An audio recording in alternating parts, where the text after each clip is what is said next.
They called it a 2-year sabbatical, 9 years, 60,000 nautical miles, and a full circumnavigation of the planet later. The crew that started it is smaller, older, and standing at a crossroads that nobody planned for. Sailing Zatara, the Whitaker family from Texas, built one of the most watched sailing channels on YouTube out of a single act of desperation. And now, with the kids grown and the journey technically complete, the question that nobody on the internet seems to be able to answer is, what exactly happens to a family when the adventure they built their whole identity around finally has to end? By the time this video is done, you'll understand not just where the Whitakers are now, but why the story of what happened to Sailing Zatara is really a story about what happens to all of us when the plan we made in a moment of crisis turns out to be the best thing we ever did. Before there was a catamaran, before there were 600,000 subscribers, before there were episodes posted every Thursday about passages through the Red Sea and storms off the coast of Somalia, there were two very tired people in a suburb of Texas who had run out of road. Keith Whitaker spent years in the oil and gas sector. Long hours, corporate structure, the kind of career that looks fine from the outside and hollows you out from the inside. Renee was homeschooling their 4 children and managing the full weight of the household. By their own admission, by the time they both hit their mid-40s, corporate America had done real damage, not just to their energy, to their marriage, and to their relationship with their kids. They said so plainly on their own website. They were exhausted, and something had to change. What changed was everything. In the summer of 2016, Keith and Renee sold their Texas home. They liquidated assets, cleared out the life they'd built, and bought a sailboat. Here is the detail that matters. Neither of them had ever sailed before, not one trip, not a weekend on a lake. They bought the boat first, and then they figured out what to do with it. They called it a 2-year sabbatical, a reset, a break from the grind that had been grinding them down. They took all 4 kids, Anna, Jack, Finn, and Kate, and they left. No timeline, no backup plan, and no particular sense of whether any of it was going to work. And if you think that alone is the most surprising thing about this story, stay with me, because this next part is why the whole story matters. The first boat was wrong. They figured that out quickly. The Whitakers started on a monohull, a Beneteau 55 feet, and spent the better part of 18 months learning to sail while actually sailing.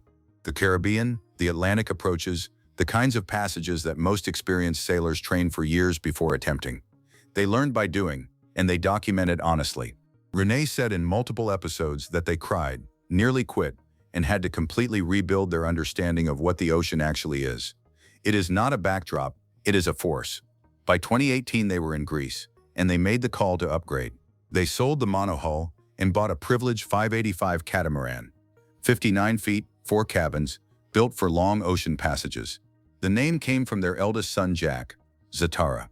It comes from the 2002 film adaptation of The Count of Monte Cristo, a nickname meaning raft or driftwood in Spanish. A piece of wood that moves with the current and goes where the sea takes it. It was, in hindsight, a perfect name for what this family was becoming. The channel had been documenting everything from the beginning. Every mistake, every breakdown, every seasick hour, and every spectacular landfall. The audience didn't come for perfection. They came because a family with no experience was doing something genuinely, uncomfortably bold, and doing it out in the open. Messy cabin, sibling arguments on camera, engine failures with real money consequences, no filters on the hard parts. By the time Zatara reached the Pacific, Sailing Zatara had grown into something well beyond a travel vlog. Here's what the comments kept asking, and here's the answer they never got, until now. The most common question the Whitakers got asked, for years, was some version of, how does this actually work financially? Because the obvious assumption that you need to be wealthy to do this was something they actively challenged. Keith addressed it directly in one of the channel's most watched episodes. The breakdown he gave was specific. Running Zatara, insurance, fuel, food, maintenance, marina fees when necessary, cost approximately $20,000 to $30,000 US per year. For a family of 6, living on a 59-foot catamaran, moving through 60 countries, that number surprised a lot of people. For many families, it is comparable to what they spend without a second thought on land, spread across a mortgage, 2 cars, utilities, and the accumulated friction of regular suburban life.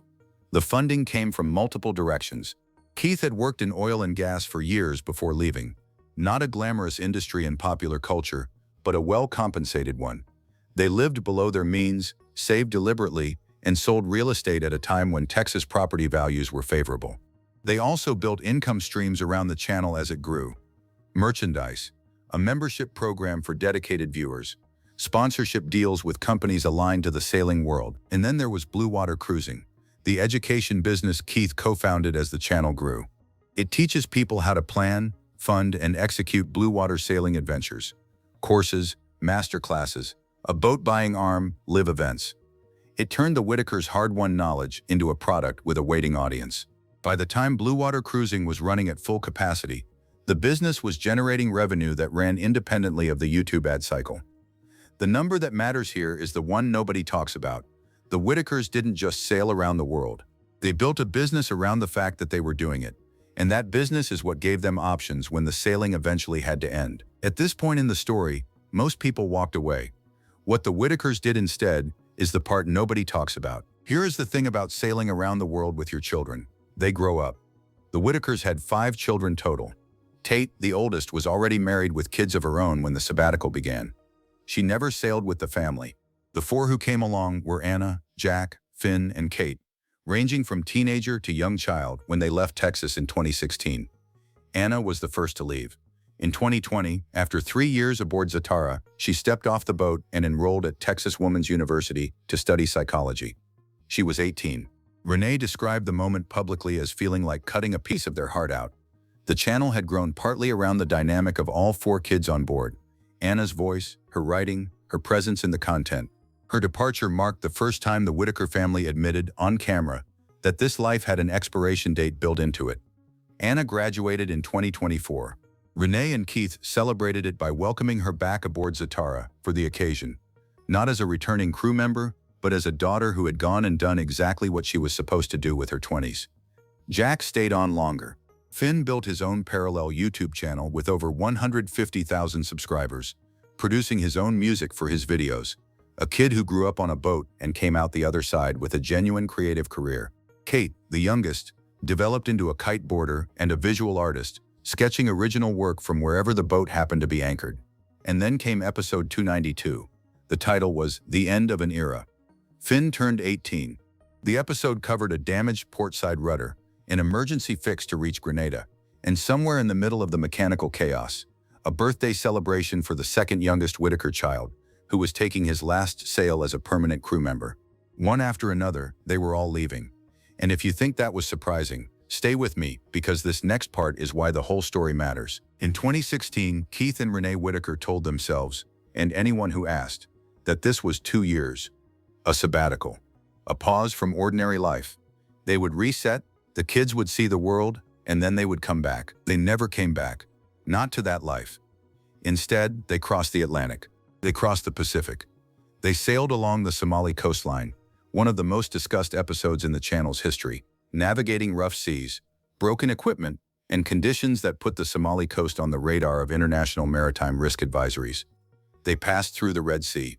They pulled into Saudi Arabia and found it nothing like what they expected. They quarantined for 10 weeks in Fiji during the COVID-19 pandemic, cut off from resupply and relying on local farmers for fresh produce. And somewhere in there, through 7 years and 2 boats and 1 child let go and 1 more and 1 more, they circumnavigated the globe. Sailing Zatara episode 234 announced it. Our circumnavigation is complete. 7 years, 2 boats, 1 child let go. Over 50,000 nautical miles at that point. The full loop, around the world, back to the beginning. The channel celebrated, the comments flooded in, and then came the question that nobody had a clean answer to.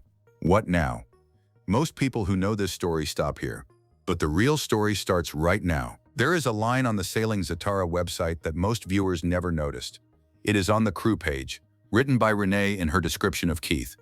She wrote that his heart would always be in the mountains, that when the sailing journey was done, you would most likely find him fly fishing in a cool mountain stream under the big Montana sky. That line has been there for years. Keith Whitaker, the man who bought a boat with 0 sailing experience and spent 9 years crossing every major ocean on Earth, was described by his own wife as someone whose deepest self was always in the mountains. The ocean was the adventure. Montana was home. In November 2025, Sailing Zatara posted an episode titled, A Day in the Life of Keith Whitaker, Building the Dream. The location metadata attached to that video placed the Whitakers in Montana. In February 2025, the channel had released episode 314, titled Our Biggest Decision for 2025. The full contents of that decision were shared with their audience directly, as the Whitakers have always operated, transparently, without hiding the messy parts. Separate from that specific episode, the channel documented a period in which the family spent 3 months off the boat, living in the mountains. Then they came back to Zatara, moored in Puerto Rico, back to the water. The pattern that emerged across 2024 and 2025 was not a clean ending. It was something harder to name, a family negotiating the space between who they became at sea and who they might be on land, between a journey that exceeded every expectation they had and a life that still needed to be built on the other side of it. What happened next is the reason this story spread across the internet. As of 2025 and into 2026, the Whitakers are still posting. Every Thursday, more or less, Sailing Zatara uploads a new episode. The channel sits at over 600,000 subscribers. The 60,000 nautical mile mark has been passed. The country count is over 60. But the crew looks different than it did. Anna graduated and came back to the boat for the celebration, and then went back to her own life. Finn crossed his 18th birthday on the boat and stepped off into a creative career he had been building in parallel for years. Jack, who had his own YouTube channel and stayed aboard longer than his siblings, has moved toward building his own path. Kate, the youngest, remains part of the active crew. Keith runs Blue Water Cruising as a real business, courses, a boat brokerage arm, live in-person events including a summit hosted in the Florida Keys in early 2026. It is not a side project anymore.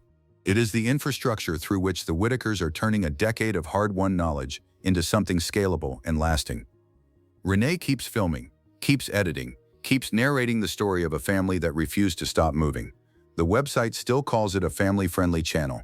The episodes still go up every Thursday, but the framing has quietly shifted from a family on a journey to a family building a legacy around the journey they already took. And there is still that line about Montana. Keith's heart will always be in the mountains. The sailing is done when the kids are done. Kate is still on board, which means the sailing is not done yet, but the clock is running. She never talked about this publicly, until now. The easy version of this story is, couple burns out, sells everything, sails around the world, becomes famous on YouTube. That version is true. It is also incomplete. What the Whitakers actually built is harder to see from the outside. They pulled 4 children out of conventional education and raised them at sea, in French Polynesia, in Fiji, in the Mediterranean, along the coast of Africa. Those children are now adults. Anna has a psychology degree. Finn produces music professionally and has a YouTube career. Jack built a following of his own. Kate is still becoming who she is. None of them had the childhood their parents grew up assuming they would give them. All of them, by every account visible in the videos, came out of it with something that standard suburban Texas was never going to provide. The Whitaker parents originally framed the whole thing as something they were doing for themselves, a reset from burnout, a way to save a marriage that corporate life was damaging. But the most interesting part of the Sailing Zatara story is that the gamble they made for themselves turned out to reshape every single person on board. Keith runs a business helping other people do what he did. Renee documents everything with the precision of someone who understood from early on that the memories were the point. And somewhere between the steering system that failed in the Tuamotu archipelago and the rudder that cracked near Grenada and the 10 weeks quarantined in Fiji, they accidentally became the most compelling argument on YouTube for the idea that the life you're afraid to build might be the only one worth having. And if you think that was surprising, stay with me because this next part is why the whole story matters. The Whitakers set out to take 2 years off from a life that was breaking them. What they found was that 2 years was a lie they told themselves to make the decision feel temporary, because permanent felt too terrifying to say out loud. They are still sailing, the business is growing. The kids are moving on, one by one, the way kids always do, but these ones are doing it from ports in the Caribbean and anchorages in the Atlantic, not from a Texas suburb. Keith is building toward Montana. Renee keeps the camera running, and Zatara keeps moving, a little lighter than it used to be, carrying fewer people but covering no less water. The real question this channel keeps raising, the one that shows up in the comments over and over, year after year, is one that has nothing to do with sailing. So here it is. If Keith and Renee Whitaker had stayed in Texas, taken the safe road, kept the corporate jobs, would their kids have turned out better or worse? Leave your answer below. Because this family made a bet that most people never had the nerve to make, and a decade later the results are in.